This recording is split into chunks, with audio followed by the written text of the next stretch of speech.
자, 이 시간에는 주인을 위해 봉사하는 자, 청지기를 생각하겠습니다. 각각 은사를 받은 대로 하나님의 각양 은혜를 맡은 선한 청지기 같이 서로 봉사하라는 말씀입니다. 베드로전서 5장 2절에도 부득이함으로 하지 말고 오직 하나님의 뜻을 쫓아 자원으로 하며 더러운 일을 위하여 하지 말고 오직 즐거운 뜻으로 하라고 말하고 있는 것입니다. 청지기는 관리와 행정과 교육 등 각기 은사가 다르다고 하는 것을 알아야 합니다. 큰 집이나 왕궁은 그와 같은 다양한 재능이 뛰어난 청지기들로 조화를 이루며 유지 발전되어 가는 것입니다. 여기서 주인이 가장 원하는 바는 바로 사명감에서 우러나는 순수한 봉사심일 것입니다. 청지기들끼리 분리하고 권위를 주장하게 될 때에 분쟁이 일어나게 되겠죠. 그러면 주인은 난감해지게 될 것입니다. 사도 베드로는 모든 성도가 은사를 받은 대로 하나님의 은혜를 맡은 청지기로 서로 봉사하라고 권면하고 있는 것입니다. 먼저 자신에게 봉사함으로 하나님을 섬기는 청지기라고 하는 사실을 기억하여야 합니다. 자기 재능을 개발함으로써 하나님을 섬기는 것입니다. 마태복음 25장에 달란트 비유가 나옵니다. 재능을 따라서 달란트를 각각 다르게 주지요.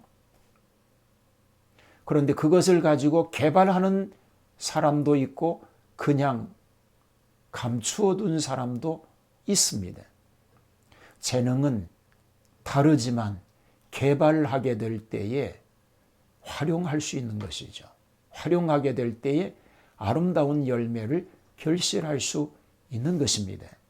그래서 5달란트나 2달란트 받은 사람은 100%의 이문을 남겼다고 얘기하고, 자기 재능을 개발하지 않고 활용하지 않았던 1달란트 받은 자는 주인이 왔을 때 1달란트만을 가지고 올 수밖에 없었다고 주님은 비유로 말씀하고 있는 것입니다.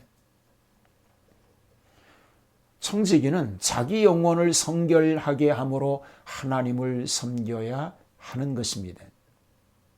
오직 너희를 부르신 거룩한 자처럼 너희도 모든 행실에 거룩한 자가 되라고 말합니다. 먼저 거룩하라고 얘기하고 있습니다. 영혼의 성장을 가져와야 된다는 것입니다. 거듭남이죠. 그리고 성결해야 하는 것입니다. 그렇게 될 때에 성령의 열매가 결실되는 것입니다. 이것은 잃어버린 하나님의 형상을 회복시켜가는 것이지요. 그렇게 함으로 성도는 하나님을 섬기는 것입니다. 청지기가 먼저 이렇게 성장하여야 된다라는 것입니다. 그리고 자기 관리를 잘 해야 합니다. 최고들의 7가지 자기 관리법이라는 책이 있습니다. 여기 여러 가지 이야기들이 있는데 우리가 중요한 것 몇 가지를 살펴볼 필요가 있습니다. 사람이 성공적인 인생을 살기 위해서는 자기 관리를 잘 해야 한다는 것입니다. 연예인들이나 정치인들이 자기 관리를 잘 하지 못해서 세상에 그 이름들이 아름답지 못한 이름으로 오르내리는 예들을 볼 수가 있습니다. 인생을 살다 보면 순간순간 다가오는 유혹이 있습니다. 그것이 돈일 수도 있고 명예일 수도 있고 쾌락일 수도 있습니다. 이 유혹을 이기지 못하면 한순간의 실수 때문에 삶 전체가 만신창이로 변합니다. 유혹으로부터 실패는 어제 오늘의 일이 아니다라고 하는 일을 생각해야 합니다. 로마의 시대 집정관 안토니우스의 삶을 보아도 그렇습니다. 안토니우스는 당시 로마의 강력한 지도자였습니다. 그의 외모 또한 출중하였고 은빛 목청을 가진 로마의 웅병가로 알려질 만큼 매력적인 사람이었습니다. 그런 로마가 가장 중요한 시기에 이집트 원정을 갔습니다. 그곳에서 클레오파트라의 유혹을 이기지 못하고 미색에 그만 빠져버립니다. 그것에서 불륜을 맺음으로 세상의 지도자로서의 명예와 권력뿐만 아니라 생명까지 잃어버리고 맙니다. 순간적인 육신의 정력과 쾌락을 이기지 못한 결과인 것입니다. 우리는 매일매일의 삶 속에서 말씀과 기도로 자신을 관리해야 합니다. 나를 넘어뜨리려고 오는 유혹을 말씀으로 물리치고 기도로 승리하는 자만이 인생을 성공적으로 이끌어갈 수 있는 것입니다. 그리고 청지기는 타인에게 봉사함으로써 하나님을 섬기는 자라는 사실을 알아야 합니다. 타인의 인간 발전에 기여하게 되는 것이 청지기인 것입니다. 모든 인간은 서로 사랑하지 않으면 안 됩니다. 특히 성도들에게 있어서 타인과의 관계는 철저하게 사랑의 관계로 정립되지 않으면 안 된다는 것이 주님께서 요구하시는 뜻입니다. 내가 타인을 사랑한다고 하는 것은 그의 인간적 발전에 기여한다고 하는 것을 의미하는 것입니다. 인간은 사랑의 관계에서만 발전하고 성숙하여지는 것입니다. 증오는 인간을 파괴하고 부패하게 만듭니다. 사랑함으로 인간은 타인과 함께 자신도 영적으로 도덕적으로 성숙해 가는 것입니다. 그렇게 하는 것이 곧 하나님을 섬기는 것이라는 사실을 알아야 하는 것입니다. 타인의 곤경을 도움으로써 하나님을 섬기는 것입니다. 이웃이 줄이고 목말라 할 때, 유리하고 방황할 때, 헐벗고 병들었을 때, 옥에 갇혔을 때 그들을 도운 것이 곧 주님에게 한 것이라고 주님은 말씀하셨습니다. 모든 곤경에 처해 있는 모든 사람은 누군가에 의해서 그 곤경으로부터 해방되어야 하는 것입니다. 아니, 그것은 우리 그리스도인들에 의해서 마땅히 그렇게 되어야 하는 것입니다. 왜냐하면 모든 그리스도인들은 그리스도인의 피로 산 몸이기 때문입니다. 그분으로부터 내 이웃을 내 몸과 같이 사랑하라고 명령받았기 때문입니다.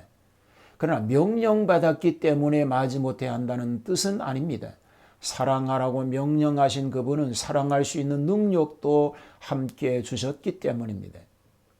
인간의 삶은 어떤 감격과 감동을 경험함으로써만 풍성해지는 것으로, 이것은 나의 재능이나 시간과 재물을 가지고 타인을 위해 봉사할 때에 비로소 얻어지는 하나님의 은사인 것입니다. 이것이 하나님의 은혜이죠. 내가 봉사하는 그 타인의 얼굴 속에서 우리는 그리스도를 만나게 되고, 그렇게 함으로써 우리는 하나님을 섬기는 결과를 가져오게 되는 것입니다. 받으려면 주라고 말하고 있는 것입니다. 오늘날 세계 제1의 부자는 미국의 빌 게이츠입니다. 1955년 10월 28일 미국 워싱턴 시애틀에서 출생하였습니다. 하버드 대학교 중퇴를 했습니다. 일남 이녀를 두었습니다. 그가 현재 가진 재산은 2016년 8월 23일 기준이 900억 불이라고 그러죠. 한화 기준은 약 100조 7천억 원쯤 된다고 얘기합니다. 그가 지금까지 하나님의 일을 위해서, 그리고 불의한 이웃을 위해서 내놓은 돈이 300억 달러가 된답니다. 얼마 전 기자회견에서 자기가 세상을 뜨기에 앞서 전 재산의 95%를 하나님과 이웃을 위해 내놓고 나머지 5%는 자손에게 주겠다고 하였습니다. 하나님을 사랑하고 이웃을 사랑하라고 하신 하나님의 최고 계명을 실천하면서 살았던 사람이었습니다. 그의 어머니는 아들이 11살 때 예수님의 산상수훈을 모두 암송하게 하였습니다. 아들은 그 중에서도 한 구절을 묵상하고 평생 실천한 것입니다. 주라, 그리하면 너에게 줄 것이니 곧 후이되어 누르고 흔들어 넘치도록 하여 너희에게 안겨주리라.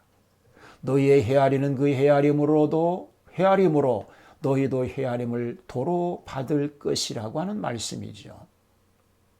천하 만물의 소유자이신 하나님은 우리에게 도움을 구하는 자에게 아낌없이 줄 때에 더 많은 것으로 우리에게 채워주신다고 말씀하고 계신 것입니다.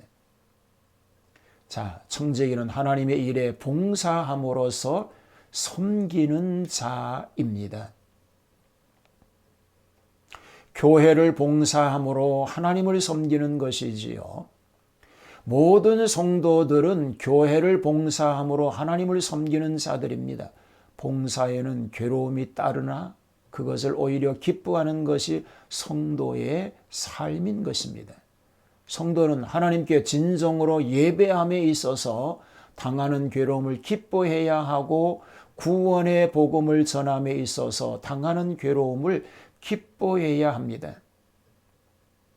어린 영혼을 안내하고 가르치고 양육하고 봉사함에 있어서 당하는 괴로움을 기뻐하여야 합니다.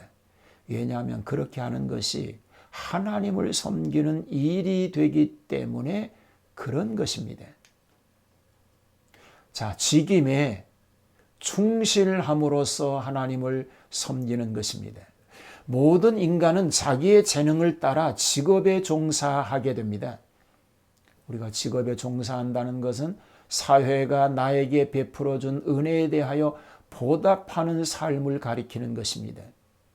사회 공동체에 더 나은 삶을 위하여 우리는 자기 직업에 충실해야 합니다. 그것은 모든 사람에게 주어진 사회적 책임인 것입니다. 또한 그것은 하나님이 주신 달란트의 활용입니다. 하나님의 구속 사역에 동참하는 것입니다. 지극히 작은 것에 충성하는 마음으로 자기 직업을 사랑하고 긍지를 가지며 최선을 다하는 청지기로서의 삶. 그것이 곧 하나님을 섬기는 삶입니다. 작은 것, 소홀히 하지 않을 때 하나님은 큰 것을 주실 줄로 믿습니다. 섬김의 실천이 필요합니다. 제2차 세계대전 때에 미국의 많은 젊은이가 군대로부터 영장이 발부되었습니다. 워싱턴 기차역에도 수백 명의 장병들이 몰려들었고 그들을 보내는 가족들의 눈물겨운 헤어짐이 매일매일 있었습니다. 그 시민들 가운데 다리를 절면서 뜨거운 코코아 잔을 쟁반에 들고 늦은 밤까지 봉사를 하던 한 사람이 있었습니다. 어떤 때는 직접 코코아를 끓이기도 했습니다. 그는 코코아를 따라주면서 잘 다녀오세요. 그대들의 승리를 위해 하나님께 매일 기도하겠습니다. 라고 말하는 것이었습니다. 그때 한 젊은이가 말합니다. 혹시 대통령 아니십니까? 코코아를 따라주던 노인, 그는 바로 미국의 32대 대통령 루즈벨트였던 것입니다. 육체의 불편을 무릅쓰고 밤마다 기차역에서 훈련소로 떠나가는 청년들에게 따뜻한 코코아를 나르며 봉사하였던 것입니다. 섬김은 때를 기다려주지 않습니다. 오히려 매 순간 낮아짐의 결단만이 섬김의 삶을 살 수 있게 되는 것입니다. 어느 위치에 있기 때문에 혹은 반대로 아직 충분한 여유가 없기 때문에 이것은 핑계인 것입니다. 오늘 작은 섬김이 없다면 죽는 날까지 아무도 섬길 수 없는 것입니다. 청지기는 지극히 작은 것, 거기에서 섬김을 실천하는 것입니다. 자, 맡은 자들에게 구할 것은 충성이라고 말하고 있는 것입니다. 먼저 자기 자신을 섬기는 자가 되어야 합니다. 자기 자신을 성숙시키는 것이죠. 그리고 타인을 섬기는 자여야 합니다. 그렇게 될 때에 하나님을 바로 섬기는 자로 세워지게 될 것입니다. 자신을 성숙시키고 다른 사람을 섬기고 하나님을 믿음으로 섬기는 사람, 주인을 위해 봉사하는 청지기인 것입니다. 이런 충성스러운 청지기가 다 되시기를 주님의 이름으로 축복합니다. 하나님, 나 자신을 살펴서 나를 바로 섬기고 다른 사람들을 살펴 섬기며 하나님을 겸손히 섬겨가는 지극히 작은 일에 최선을 다하는 청지기로 살게 하여 주시옵소서. 예수님 이름으로 기도하옵나이다. 아멘.